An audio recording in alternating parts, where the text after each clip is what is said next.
थाना ठाकुरगंज क्षेत्र में एक बार फिर कानून व्यवस्था पर गंभीर सवाल उठ खड़े हुए हैं। एक मामले की पैरवी करने गए अधिवक्ता ज्ञानेंद्र प्रताप सिंह पर थाने के बाहर दबंगों ने जानलेवा हमला कर दिया। घटना ने पूरे क्षेत्र में आक्रोश पैदा कर दिया है। पीड़ित अधिवक्ता का आरोप है कि ठाकुरगंज पुलिस की मिलीभगत से दबंगों ने उन्हें घेरकर मारपीट की और थाने से फरार हो गए। अधिवक्ता ने कहा कि पुलिस ने मदद करने के बजाय आरोपियों को भागने दिया। इस मामले में सूरज चौरसिया, अमन सिंह, ऋषभ सिंह और हर्ष पटेल उर्फ बिट्टू के खिलाफ मुकदमा दर्ज किया गया है। पीड़ित अधिवक्ता ने सभी आरोपियों पर गंभीर आरोप लगाए हैं, जिसके आधार पर पुलिस ने कई धाराओं में मुकदमा पंजीकृत कर लिया है।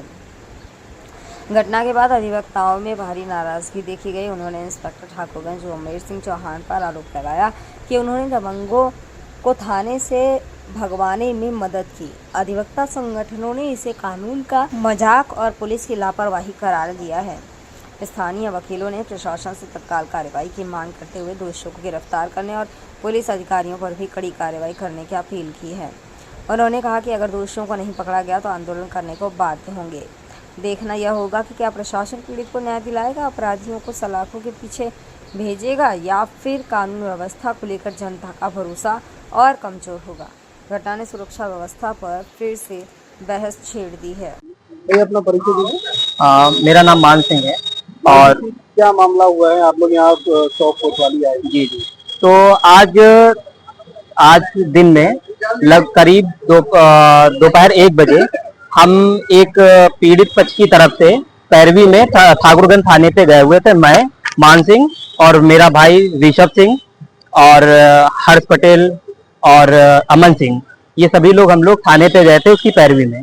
जब हम लोग और एक लड़का है हमारे मोहल्ले का जिसका नाम है सूरज चौरसिया, उसको उसी के क्षेत्र के कुछ गद्दियों ने रात में करीब 4 बजे इतना मारा था कि उसको अधमरा करके छोड़ दिया, जो बेहोशी की हालत में पड़ा रहा 2 घंटे। तो जो क्षेत्र के लोग मॉर्निंग वॉक पे निकले, उन्होंने देखा, उसके ऊपर पानी डाला, फिर वो उसको पहुंचाया, थाने पे पहुंचाया क्षेत्रीय लोगों ने। जब वो थाने पे गया, उसने सूचना दी कि हमको मारा है और हम यहाँ थाने पर आ गए। तो हम लोग सुबह वहां पर गए और हम लोगों ने तहरीर दी। उसके बाद उसका मेडिकल हुआ। जब हमारा मुकदमा पंजीकृत हो रहा था, उसी समय बालागंज से दूसरे पद से जद्दी पद से ज्ञानेंद्र प्रताप सिंह, जो कि सपा के कार्यकर्ता हैं, और ये विपिन यादव, नीतू अवस्थी जो समाजवादी पार्टी के कार्यकर्ता हैं, ये आए और हम लोगों से बदतमीजी करी।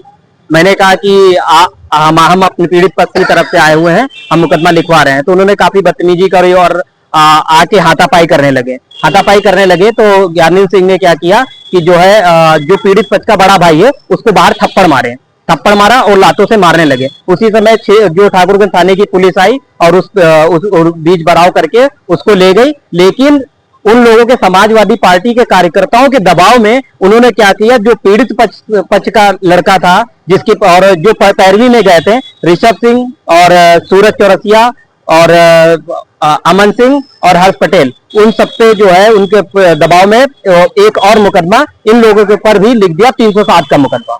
और उसमें जब मुकदमा लिख दिया तो जो पीड़ित पक्ष था उसको लॉकअप में डाल दिया। जो पीड़ित पक्ष सूरज चौरसिया था, उसी का भाई मार खाया हुआ था। जब उसको डाल दिया तो हम लोग फिर से गए वहां पर, लेकिन हमसे कहा गया कि जो है ये मुकदमा पंजीकृत हो गया है और ये पुलिस खुद एक्सेप्ट कर रही है, दबाव में मुकदमा पंजीकृत हुआ है। वहां पर काफी कह सकते हैं कि लगभग 50 से 60 समाजवादी के पार्टी के कार्यकर्ता वहां पर थे। और जो ऋषभ सिंह है, जिनके ऊपर मुकदमा लिखा गया है, वो पश्चिम मंडल 2 के मंडल के मंत्री हैं, जिनके ऊपर किया गया। हम भी भाजपा के कार्यकर्ता हैं, लेकिन हम भाजपा के कार्यकर्ता हैं, हम मार भी खाते हैं, उसके बाद में समाजवादी पार्टी के गुंडे हमको मारते हैं, लेकिन हमारी कोई सुनवाई नहीं होती है। हम पीड़ित भी बनते हैं, पीड़ित होने के साथ में हमारे ऊपर मुकदमे भी लिखे जाते हैं और हमें मारा भी जाता है। यहाँ एसपी साहब के उस समय थे हम लोग ये मंडल आपको बताने गए। मैं मंडल अध्यक्ष विमल कुमार चौधरी, पश्चिम मंडल 2 से मंडल अध्यक्ष जी। तो यहाँ पर चौक आने का क्या विषय ये था कि वहाँ पे हम लोग की तहरीर नहीं ली गई है। मैं एसपी साहब को बताने आया हूँ। अब वो सुबह के लिए आश्वासन दे रहे कि आप लोग सुबह आइएगा, कुछ होगा नहीं। हाँ, दोनों पक्षों की बात सुन ली है, कह रहे सुनेंगे और उसमें कुछ कार्रवाई होगी नहीं, ये आश्वासन दे रहे हैं फोन पे। अभी मेरे अध्यक्ष जी का फोन आया। फिर अभी आप लोग क्या करेंगे भैया? हम अगर किसी प्रकार की हमारे हमें अगर न्याय नहीं मिलता है तो हम लोग यहाँ बैठेंगे, और जब तक हमको न्याय नहीं मिलता है तब तक हम लोग यहाँ बैठे रहेंगे, यहाँ से कहीं नहीं जाएंगे। वो आज रात भर नहीं करेंगे, रात भर बैठे रहेंगे, कल दिन भर बैठे रहेंगे, जब तक हमें न्याय नहीं मिलता हम यहाँ से नहीं हटेंगे, कहीं नहीं जाएंगे।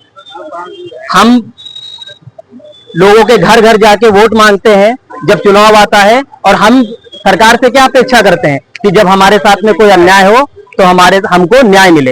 यही तो इसी वजह से तो हम भारतीय जनता पार्टी को वोट देते हैं और लोगों के घर घर जाके वोट मांगते हैं, इसी अपेक्षा के साथ में मांगते हैं कि जब हम तो अन्याय किसी के साथ नहीं कर रहे। माननीय योगी जी को और माननीय प्रधानमंत्री जी को हम लोगों ने वोट दिया, किस लिए दिया? कि हम अन्याय नहीं करना चाहते, लेकिन जो समाजवादी पार्टी के गुंडे हैं या अन्य पार्टी के जो लोग परेशान हम लोग को करते हैं, जो इस तरह के लोग हैं, उनसे हमें अगर हमारे साथ किसी प्रकार का अन्याय होता है तो न्याय मिले, इसीलिए तो हम सरकार को बनाते हैं। लेकिन हम ही को न्याय नहीं मिलेगा तो आखिरी हमारे पास में यही साधन है कि हम यहाँ शांतिपूर्ण तरीके से यहाँ बैठेंगे। हम किसी प्रकार का कोई दबाव नहीं डाल रहे हैं, आराम से शांति से बैठेंगे और तब तक बैठे रहेंगे जब तक हमको न्याय नहीं मिल जाता है।